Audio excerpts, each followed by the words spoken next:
Hi అండి. అందరూ బాగున్నారా? నేను చాలా బాగున్నాను. ఇవి మేవ చేపలు అంటారండి. సముద్రంలో దొరుకుతాయంట. మా ఇంటికి రోజు పొద్దున పూట ఒక అమ్మాయి వస్తుంది. 100 రూపాయలకి 16, 15 అలా వస్తుందండి. ఒక్క పూటకి ఈజీగా సరిపోతుంది. ఇవి వండటం కూడా చాలా ఈజీ.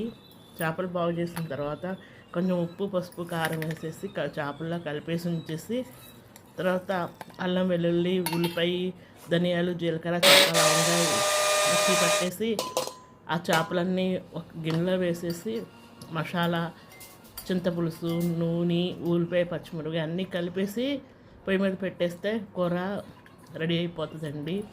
తినడానికి చాలా బాగుంటుంది. ఈ ఈ టైప్లో ఒకసారి వండి చూడండి, చాలా బాగుంటుంది. ఈ చేపకి అసలు ముళ్ళు ఉండవండి, మధ్యలో ఒక ముళ్ళు ఉంటుంది. ఆ ముళ్ళు తీసేసి తింటే చాలా గట్టిగా చేప చాలా బాగుంటుంది.